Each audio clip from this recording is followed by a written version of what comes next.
And I would be moderating this panel simply because I've not worked personally with the NAACP president for the Morgan County chapter, but just about everyone else on this panel, I have worked with them, and because of them, I'm smarter. That's a nice thing to say. What we're gonna do, I'm gonna allow them, and let me say, this is a community panel. That's why I say I've worked with them. Worked with them in some form, in a different capacity, or I've even just gone to some of their training programs, which has been so helpful for me. And for me, what I could tell you something about every last one of them, because working with them, I've learned to not only embrace them as individuals, but to embrace their backgrounds. So that's why it's so important that we get to know someone up close and personal before we decide how we're gonna react to them. So I thank every one of them. Specifically, I'll start with Lou. Boy, did it take a minute we worked this thing. And I'll let you introduce himself. I'll let Lou introduce himself. He's been instrumental in creating training for Harris County sheriffs, as well as HPD in the area of the LGBT community. Lou. Good morning, everybody. Do I need the mic? I just want to make sure we have accessibility here. Thank you. Good morning. My name is Lou Weaver. I live in Houston. My pronouns are he, him, and his. I am a queer transgender man, and so what I do is talk about LGBTQ folks, specifically around transgender folks, gender identity, gender expression. Back in 2013, I did help the Harris County Sheriff's Office update their policy to take care of the inmates that they're housing, but also to cover their employees under sexual orientation and gender identity. And then during the past year, we've been educating the Houston Police Department on specifically transgender topics, and I've worked with Christina Garza from the FBI to do a training with the FBI, because this is an often misunderstood community. Not everybody knows that they know a transgender person, even if they do or not, because a lot of us are very scared to even come out, because it is still legal in this great state of Texas that I can be fired for being a transgender person. I can be denied housing for being a transgender person. My friends over here that were on the panel earlier were saying, you have to go through extra hoops to prove of why I was being fired, and proving extra things that I didn't conform to the stereotypes of what I was supposed to do. So that's what I do for my community. So I talk to anybody who will listen to me, and I'm not an attorney or a doctor, but I just like to talk a lot. So. Thanks, yeah. And second, we have Lulak. I worked with him years ago down in Waller County. Yeah, down in Hempstead Independent School District. We had a situation there, and he and I provided services. We did training, and we did a lot of stuff down there. We did a lot of stuff. Kim is awesome. And I've been in LULAC for over 40 years, still in college when I joined LULAC, and my passion has been civil rights. Although my background is law enforcement, I work with the prisons. Matter of fact, I was one of the guards that had the Bird, one of the ones that killed Mr. Bird. He was in the Ramsey unit under my supervision in administrative segregation. I also work with the probation department. I'm retired from there, Harris County Probation. And but my passion is advocacy, civil rights, which I do with LULAC. And we have built passages to the different departments, to the police department, to the DA, District Attorney Kim Ogg is awesome, the police chief, and the sheriff. And we've been very fortunate in that we've had good people. And it's very important to build good community relationships with your people in positions of authority. Because when people come to you for help, you need to be able to have the access to be able to talk to them on a one-to-one basis and trying to get their assistance. So that's what we do. LULAC is over 80 years old, and it's primarily its primary goal is education and civil rights. And to that end, I believe that we are the biggest Hispanic organization in the United States and the oldest as well. So there we we are. Thank you. And go ahead. Next we have is Dr. Jamal. I began working with her as we put on protecting places of worship, resident expert. I learned more than probably what I wanted to learn, but I learned it anyway. So that's how I began my relationship with Dr. Jamal. Thanks, Kim.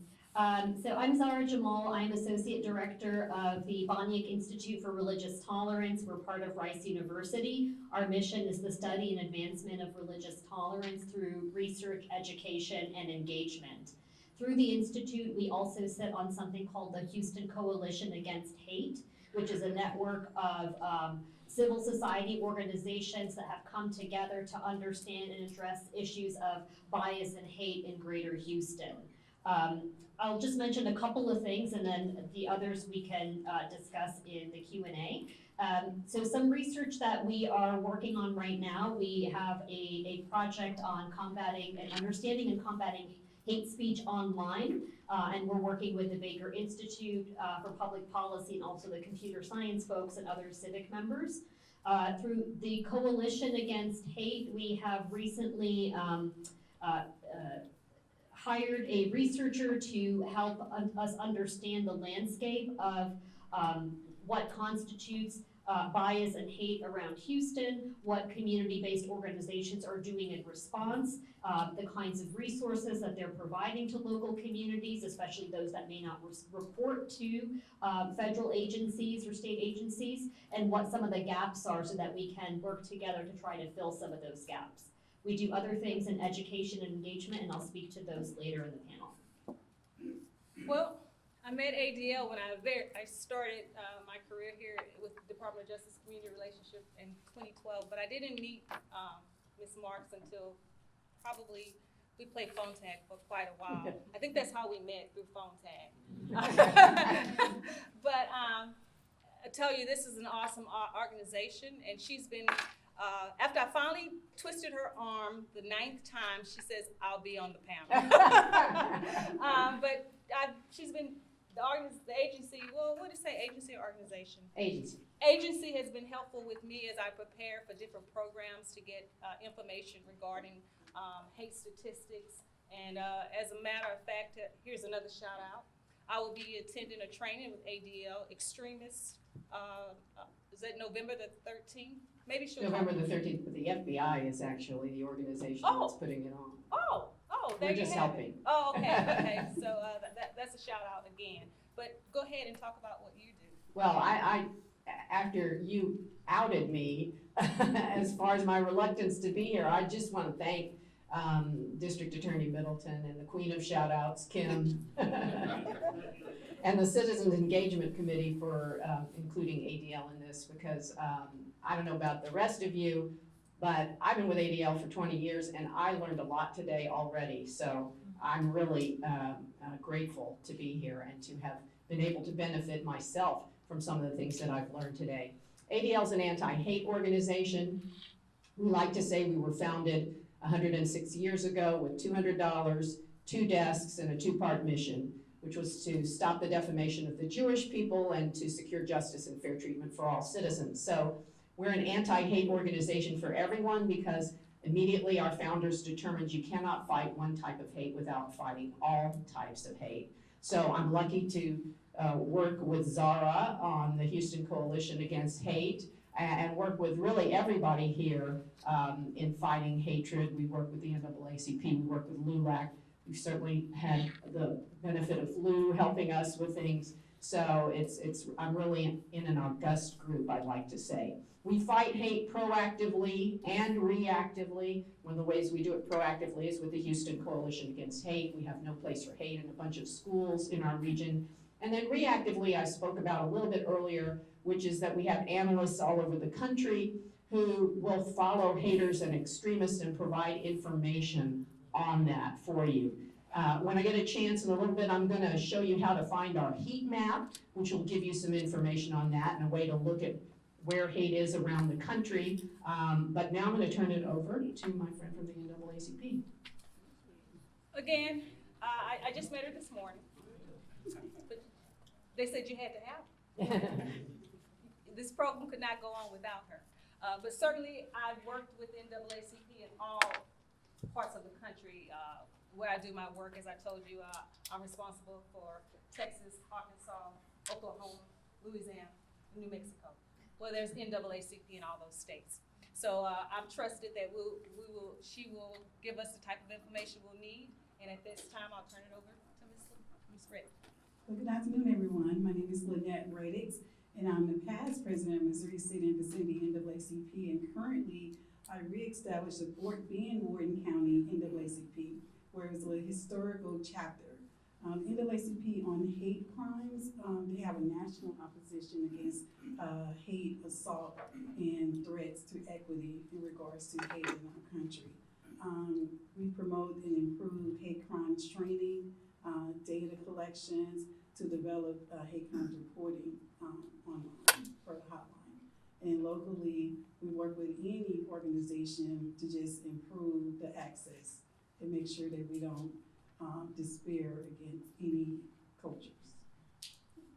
So 1909, NAACP was established in New York City with African Americans and white individuals. So we're here to stay. We're one of the oldest and largest civil rights organizations in the country. So I'll And start. also ask me. Oh, okay. I'll refer to questions as we go. Okay. I'll start with our first question. Certainly, if you feel you want to ask a question, feel free to raise your hand. Our first question,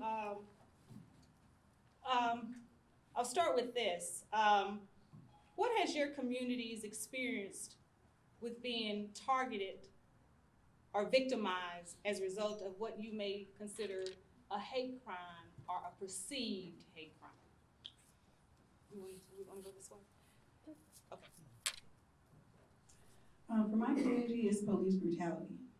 It's been a strong issue in our community, as well as pipeline to prison. And that's been one of the issues that our community faces daily. Well, since we're an anti-hate organization for everybody, I think someone referenced this earlier, that there's been a 17% increase in the number of hate crimes according to the FBI statistics. But I do want to mention that hate crime statistics, and this has been mentioned earlier too, are severely underreported. I went back and did a little bit of research, and while there has been an increase in the number of law enforcement agencies reporting to the FBI, they're still, we think, underreported.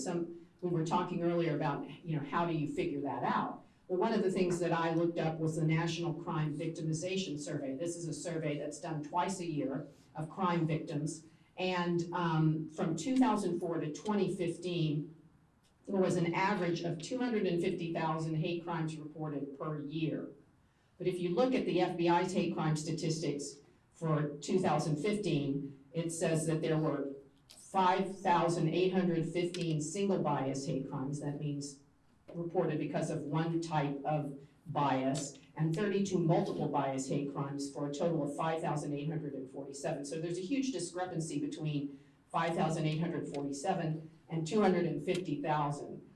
So definitely we need to educate the public more about reporting hate crimes, and we need to educate law enforcement about how important it is to report hate crimes, because all the FBI does is get the statistics. It's the law enforcement agencies that report to the FBI, and it's individuals who report to their law enforcement agencies. So one of the things we're trying to do is to get people to report hate crimes more. I can talk more about that in just a second. You can see a visual representation of hate crimes reported to ADL, and ADL also has a vehicle for reporting hate crimes, which is adl.org, our website /report incident. But I want to, sorry to take so much time, but I want to show you this visual representation. So if I may put the mic down for a moment or pass it on to Zara. If you will all take your phones out and go in your search engine to adl.org, or look up in your search engine ADL heat map. That's what you should do. Look up in your search engine, ADL heat map. And it will take you to a page for the heat map. Everybody getting there? And if you scroll down, you will see a map. You get on that page, scroll down, you will see a map. Now on a phone, everything's going to be a lot closer together than it would be on a desktop or a laptop. But you should see something like this. I don't know if you can see on my screen a map of the United States with lots of circles on it. And those are places where we have determined that there have been incidents of hate, extremism, anti-Semitism, or terrorism. So we collect this information, we provide it to the public, we provide it to law enforcement, and it's very important to increase the reporting of hate crimes so that we can see trends and try to prevent future crimes from happening. I'll stop there. Sorry. Thank you, and thank you for the work that y'all do, both ADL and NAACP, as well as my other colleagues on the panel. At the Boniek Institute, we really focus on issues of the religious dimension of life, people of all faith and no faith. And what we've seen in the data coming out of ADL, CARE, SPLC, FBI, DOJ, you name it, is a rise in hate crimes specifically against certain religious communities or those perceived to be part of it. So about a 60% rise in anti-Semitic incidences and about a 20% rise in crimes that are targeting Muslims. And this is coming out of the federal FBI data from 2017, so the actual statistics are probably much higher because a lot of folks don't report, as we've mentioned. There are also attacks against those who are perceived to be Muslim but are not, so especially Sikhs and Hindus who may dress in ways that others may believe them to be Muslim. And I want to mention that the kind of discrimination that we see, sometimes it's verbal or physical or aggravated assault, but it's also not just of adults in the workplace or in public spaces. It is also in the classrooms against our children.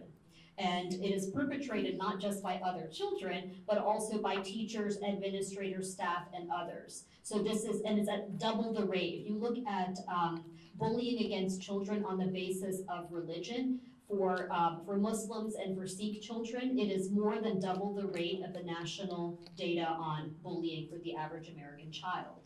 And so this is part of the ethos, the context that we are dealing with and trying to respond to through the Institute's work in research, but also in education and engagement, which I'll speak to in a few moments. Thank you. Although LULAC is not a research organization, so I don't have numbers to show you as to the uptick of racial crimes. It's just a perception that there are a lot of the rhetoric coming out of Washington has been very negative. It's called us all kinds of demeaning names, and also it called us invaders, called us all kinds of different names. And that, as we saw a few months back, where there's a crazy individual went and shot 22 or killed 22 people and injured 24 others in El Paso, because he was, he was going to go after the Mexicans there because he felt they were invading. And a lot of the rhetoric coming out of Washington, he had on his website. That, as well as other cases. There's a lot of cases, even here in Harris County. We've handled some where individuals, white individuals, feel empowered to, kind of enforce the law. I had this individual, he Hispanic, and he was a lawyer. And so he went to a post office after hours, 9 p.m., and there was nobody else there. He was just gonna check his mailbox. So he parked in a handicapped area. So along comes this guy and confronts him because he was parked in a handicapped area. And and the white guy claims that Mr. Garza put up his hands like he was going to fight him. So the individual took out his gun and shot him dead because he was parked in a handicapped area. And nothing would have happened because there was no activity until the family came to us, to LULAC. And we got on it, we got to the police chief, we spoke to the district attorney, and finally, the individual was indicted. And about 2 months ago, this individual was sentenced to 25 years or no, 20 years in prison. But he's 70, so chances are he won't come out. But that's the kind of thing we're confronting. There's the John Hernandez case. John Hernandez was, you probably heard of him, he was the one that was murdered by the husband of a sheriff's deputy outside of a Denny's restaurant. Because this individual, he was intoxicated, and instead of going to the bathroom there at Denny's, he went outside to a parking lot and was urinating. And this other guy comes, and then he confronts him and winds up putting him in a hold. By the way, the guy was an MMA fighter on his spare time, and choked him until he died. Even though the family was there, his little girl was crying, says, "Please don't kill my daddy." Yet he continued, and his wife, the deputy, came to the scene because she wasn't with him originally, and instead of stopping him, stopped the people from trying to stop him or trying to block people from filming it. This individual was given 25 years in prison, and the thing is that it probably wouldn't have happened if we hadn't come and advocated for this family. Because in fact, they weren't going to do anything about it. It was all about protecting the sheriff's deputy and her husband. So these are the kind of things where individuals feel empowered to attack minorities, specifically Hispanics, because of the negative rhetoric coming out of Washington. And we're addressing this kind of issues. And there's a lot more. I don't want to take all your time. But, Okay, well, that'll be good. We'll just go to the next one. So my community has a long history of being ignored and being beat up. If you don't know the reason we have a pride parade in June of every year for the LGBTQ community, it's because of the Stonewall riots, where the cops were going in frequently and just pulling queer people out of a bar and beating them up and taking them to jail for the weekend. This is our 50th anniversary of that. And so queer people decided to rise up and fight back and say, I'm tired of being pushed around because I'm other. And also queer people belong in all of the intersections of everybody else that's in this room. And after Matthew Shepard was murdered, and then we have a hate crimes law, it's important to note, though, that in our state, the hate crimes law only covers sexual orientation. It does not cover gender identity like it does at the federal level. So when we see transgender women being murdered or harassed in this state, there's nothing that our local officials can do. There's not nothing, but it's a very limited thing for a hate crime. We have to involve the FBI if there's reason to. Right now, with transgender women that are living in the intersection of race and poverty and the misogyny and sexism that goes with all of that, transgender women of color are dying at an unprecedented rate across our country. And a lot of it we don't know if we didn't know before, if it was underreported or misreported because of using the wrong names and the wrong pronouns. Last year, we lost 26 transgender people across the country that we know of. All but 2 were Black. One was a Latina woman and one was a white male. And these are trends that we are seeing over and over again here in the United States, and they continue to go up. We had an incident in Austin where this was at the beginning of 2015 where a trans woman of color was murdered, but it took 4 days for the police to report it correctly. So in those 4 days, they lost a lot of clues, they lost a lot of access to figuring out what was going on because the cops and the media reported that a Latino man had been murdered. Thankfully, when we got Chief Acevedo in Houston, he realized we knew before then that there had been a problem. We had had a panel in Austin to talk about some of these things, including the Matthew Shepard Foundation, which focuses on hate crimes against gay and lesbian and bisexual transgender people. Were there. And so Chief Acevedo knew that we needed to do something about this. So he started we have LGBTQ liaisons within the HPD, and he started training all of his officers. And that makes it somewhat easier, but we can't put it on my community. I am one guy. And as much as I like to say I know everybody that's queer in Houston just because I want to, I don't. So in order for me to build a bridge, I need somebody coming from the other side. And that is HPD, their LGBTQ liaisons, their hate crime officers coming to our events as well, including Harris County Sheriff's Office, because if anybody's incarcerated at the county level to city level in Houston, they're going to Harris County Sheriff's Office. So we need to make sure that we know somebody who's safe, because a lot of people were not reporting hate crimes. In fact, they closed down the storefront in the Montrose area, our neighborhood. And before they did that, we met with the officer that was running that, and he's like, oh, it's totally okay to be gay anymore, right? Nobody cares. Like, I wish that was real. I really do. But before transition, as I was starting my transition, about 10 years ago, I was being called a dyke so often. I hadn't been called a dyke since the late 80s.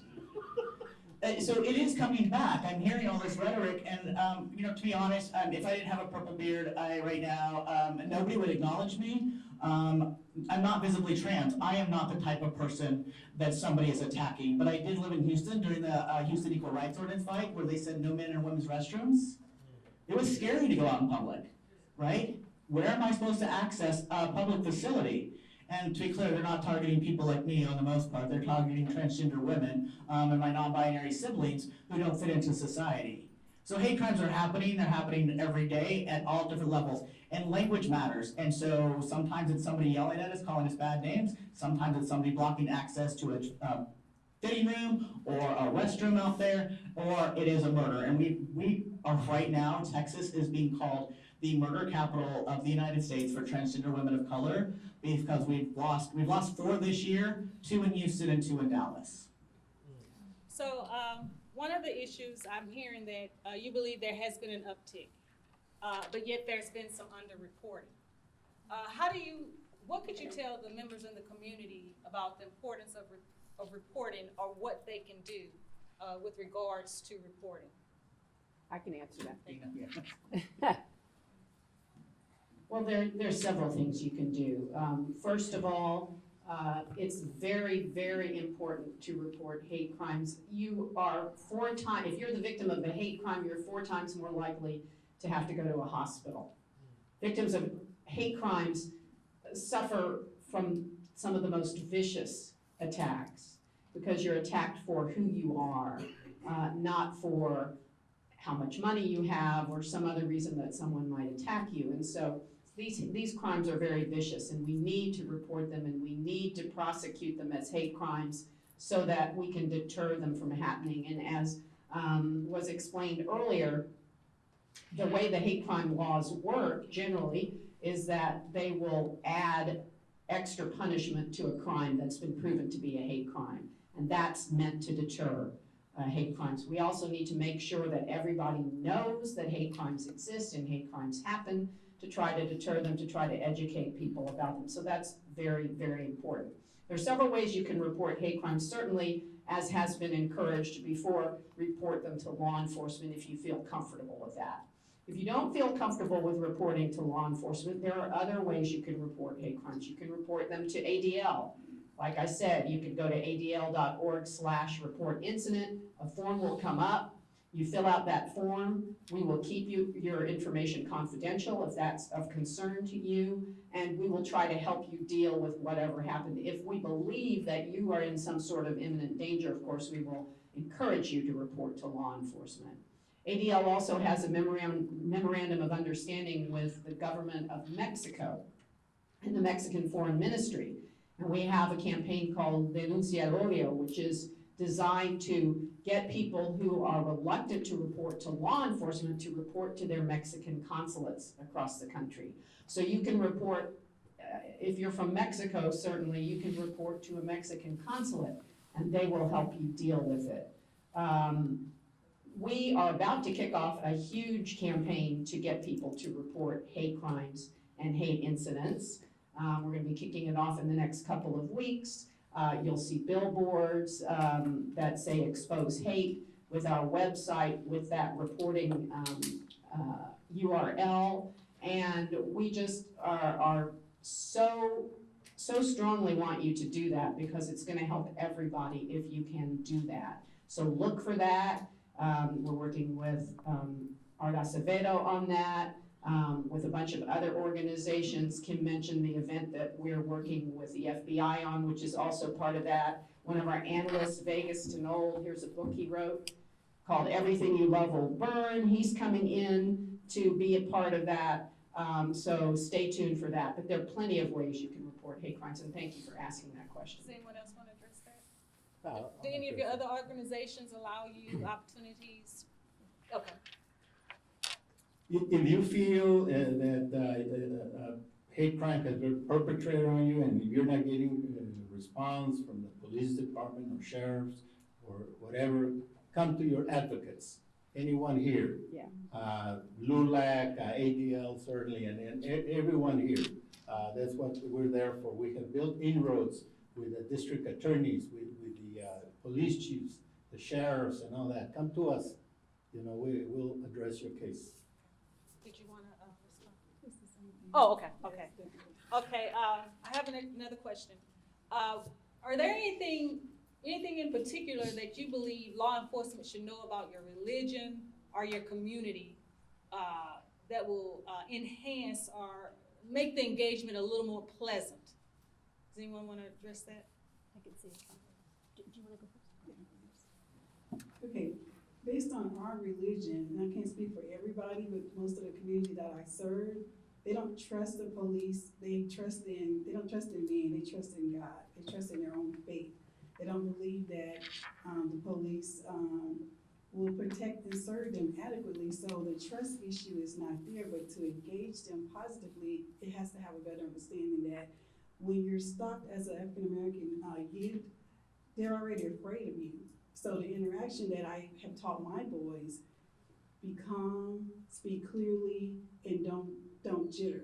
Well, that's not been targeted to other races. So we have to train our kids on how to interact before they're in middle school. And so that's the issue that our community faced, other than any other culture, that we believe that the faith is not there in our system and in our police. So we just have to continue to nourish that engagement and communicate adequately on, hey, the trust factor. So if they're coming at you wrong, you just have to talk clearly and softly and don't raise your voice, don't overreact, because you could lose your life. So I can't point to one specific thing because there are so many that need to be shared. But I think here it's important to understand and to note that we are, as civic organizations and as universities, working with law enforcement, with Department of Justice, et cetera, to help train law enforcement and community policing agencies. I have worked with the DOJ on the curriculum on American Muslims and how to work with that particular community in this country. And then also working with them, with DOJ and other federal agencies on ways that we can all protect our houses of worship. Unfortunately, a variety of houses of worship have been attacked not only in this country, but also in others, and I think that's really important.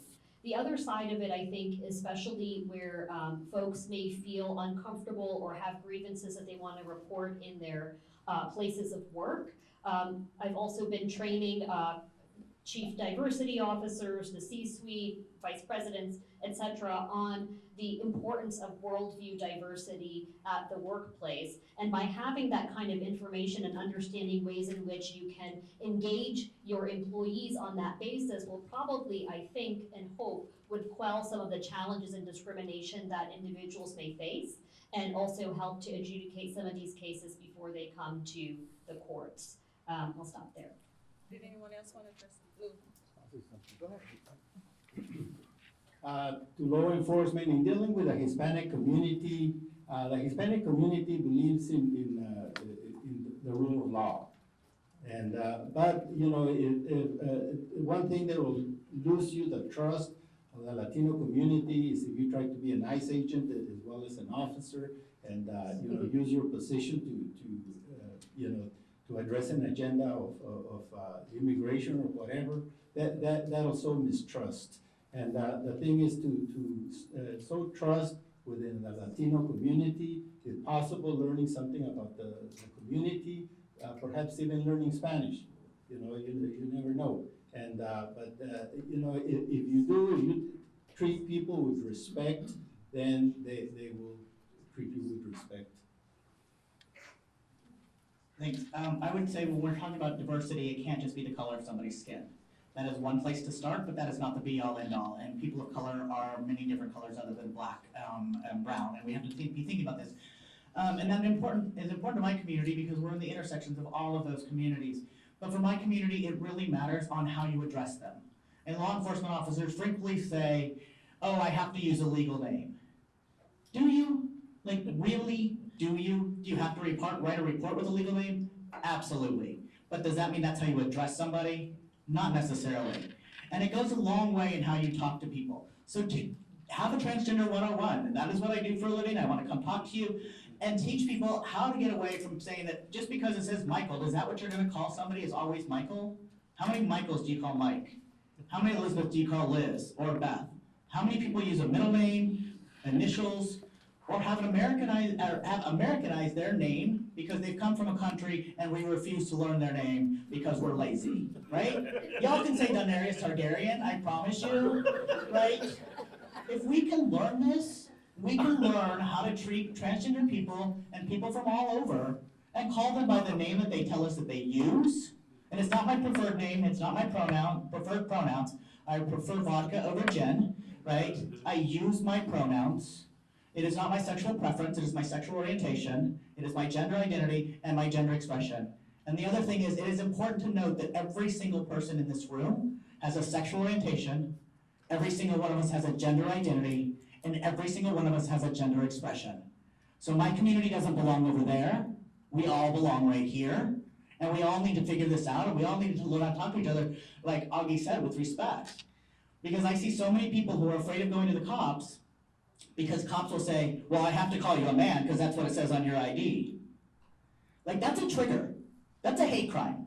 That's abusive. And I no longer want to talk to you. Or they tell my community, well, you deserve it. Look at the way you're dressed. I get a lot of words for that, and none of them are nice, and none of them I can say on this microphone, right? And so we've got to get to a place where we understand, and I will guarantee you can never understand a transgender person because you don't have to live my shit, right? And I can't understand yours. But we can respect each other for our differences because even though our differences, we're a lot more alike. And so we have to learn about communities that are different than us. Alrighty. So how do you believe, each of you, the panelists, believe that you can help partner, what do you believe is most crucial for your community to partner with law enforcement, to bridge that gap, that lack of respect that someone has thrown out, the lack of trust? What do you believe that your community can do to create that space? Well, I think it's all about communication. So when you adequately communicate with your community leaders and the people that work with you alongside you, we want you to know that we respect you as well. So we want to come to you openly. We want to engage our members of our organizations to open their arms to such belief that we can live together in unity, even though we don't see that, but we actually can, but we have to have the communication effectively so that people don't lose faith, because that's what's happening. I have to say, I second that motion. I think it's all about cultivating relationships. This particular event is a wonderful step in that direction, but it's all about cultivating relationships. You cannot, it's hard to hate somebody if you really know them and you understand them, so cultivating relationships. The only thing I'll add is also providing the skills or some of the tools that could be used in managing the knowledge and the relationships that you've built, and then the common values behind it, especially of respect, compassion, generosity, etc. And I'll also just mention quickly that in addition to doing that with law enforcement and other agencies, it's important to start that with our children. Because when they grow up to be big people, we don't want for them to be in these kinds of conditions as well. And so I think this kind of education really has to start young, and we do offer support in that sphere. I think as advocates out there in the community, you have to cultivate your contacts. We have frequent meetings with the police chief. whenever there are issues, or, just, perhaps we meet once every 2 months. We, just, gave Kim, Ogg an award for her great work that she's been doing. And, you have to build relationships with law enforcement, with the district attorneys, with the sheriffs, with the police chiefs, and all that. Because if you do, that will reward you when you're addressing a case, that they will help you. Two things. One is, don't wait for us to come to you. You can come to us. There's plenty of community events that are going on, whether it's also marching in the Pride Parade. Next month is Transgender Awareness Month. Get involved with your community. There's events that are happening, or invite us to you. Because the only reason I'm gonna knock on your door is if there's a problem. And we don't wanna wait for that. So let's not play defense, let's play offense, and try to find ways, and don't put it all on us, right? Because it's so hard that sometimes the hierarchy of needs for me is not necessarily saying, hey, we need to work on housing. Right now, we're working on like, how do we make sure we keep people alive and get them the medicine they need? There's just so many issues going on. And also I really like cops. I'm the child of a cop. I just also want to put that out there. So I have a unique understanding of what it's like when you don't wear the badge, but not everybody has that privilege. And I didn't get that until a few years ago. I thought everybody grew up thinking, oh, the badge is good. Yeah, no, I mean, so we have to get beyond that. And I don't know how, it's gonna be all this talking and training our kids that, there's a whole other way that we can live, and we're just not there right now. I want to now open it up. Are there any questions? Yes, sir. Yes, first of all, I came here with the idea just to get a gathering of understanding of where we were with hate crimes. And I'm sort of puzzled that there was no conservative panelists out here. This is all very left-wing, and it's liberal, and that's okay. But I have to say, I don't think you're speaking for the entire community, for sure. Now, personally, my feeling is, I'm opposed to homosexuality, so my guy on the right there, with all due respect, I don't see a drag queen in my neighborhood. I don't care for that kind of thing. And very honestly, talking about young people, you're right, it starts in the home. The children, it starts with families. And anybody in this room you better know that. It starts in the home. And don't sit there and talk about the community, the police department, and how radical they are. You know what? I respect the police department. I respect law and order. That's what it's about. But going around here and creating some sort of an idea that Latinos are being bashed on, I don't necessarily agree with that. I mean, do not agree with that. There are people in this community that support minorities and raise them up and treat them just like white folk. I'm from Texas. I was grown in Texas, and by golly, that's where I'm gonna be. Well, sir, I certainly appreciate your opinion, and it's well respected and well taken. And this portion of the program was by no means created to offend anyone here. And I said, and I say to you, I apologize if you felt offended. That's not the purpose. What the purpose is for allow these people in the community to talk about things that have happened to them within their community. So, and again, I certainly respect. I'm in this community also. Yes, sir. And in the future, I will get your contact information and allow you to serve as a panel member. Thank you. Yes. I would just like to point out that every single member of the community was invited. Every chief of law enforcement was invited. Invitation was extended to everyone.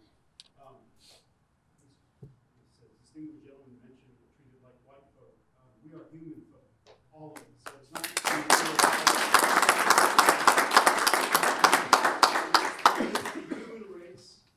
race, one beating heart. We're all here together, and I think we're all trying to say the same thing. And I think sometimes things get lost in translation, but I want to re-emphasize the fact that everyone was invited. When I say something, I mean it. And every single person, county was invited, every head of law enforcement was invited. Not only were they invited, they were encouraged to have their staff come as well. I'm not saying they didn't come for any reason. We could have conflicts in schedules. There's other things that happen. People have children. People have life. Stuff happens. But I just want to stay on the message here that it's one human race, one people, and I believe that all of us, again, are saying the same thing. Everyone to be treated equally, everyone to be treated fairly. I didn't interpret this as a criticism of law enforcement. However, you're open to your opinion, and I respect your opinion. I really do. And that's what this message is about. Respecting everyone, hearing everyone. Not everyone is right. Everyone has an opinion. And this is a forum for us to voice our opinions. And so everyone feels like they're heard. And that's it. That's all I wanted to say. I wasn't trying to address a rejoinder. I just a clarification. And at this time, in the interest of time, and all due respect to everyone's time, we're going to conclude this portion of the panel. I want to thank everyone for your participation. And at this point, I'd like to turn it over to Sherrod and Mr. Bryan to bring out closing remarks. And the shout-out queen has 2 shout-outs. I want to give a shout-out to Fort Bend County District Attorney Fort Bend County Judge Tony Wallace. Thank you. And at the back table, we have information that was put together by the Victims Assistance Coordinator. Some of it is in Spanish, and if you find something that's not in your native language, the DA's office has assistance through other nonprofit organizations that we can get it translated in that language. Again, thank you. Okay, again, I'd like to thank everyone for participating. For our viewers out there, thank you for tuning in. This is very important. What we're teaching here today, sir, is tolerance. That's what today is about. We won't tolerate hate. We won't tolerate prejudice in our community. If you haven't noticed, the community has changed. It's grown. This is a very diverse community, and everyone must be respected in this community, even if it's ideological. We don't have to agree, but we must tolerate each other. We must tolerate our differences. And our laws must be followed. And we as law enforcement will ensure that, regardless of color, you will be protected in Fort Bend County. I just want to wholeheartedly support those comments. At the Department of Justice, we are committed to the prosecution of hate crimes. Look, nobody wants any crime to occur, and when there's a hate, there's an additional aspect of it. We will not tolerate it in our community. A hate crime occurs, please contact your law enforcement representatives, and we will get working. Thank you.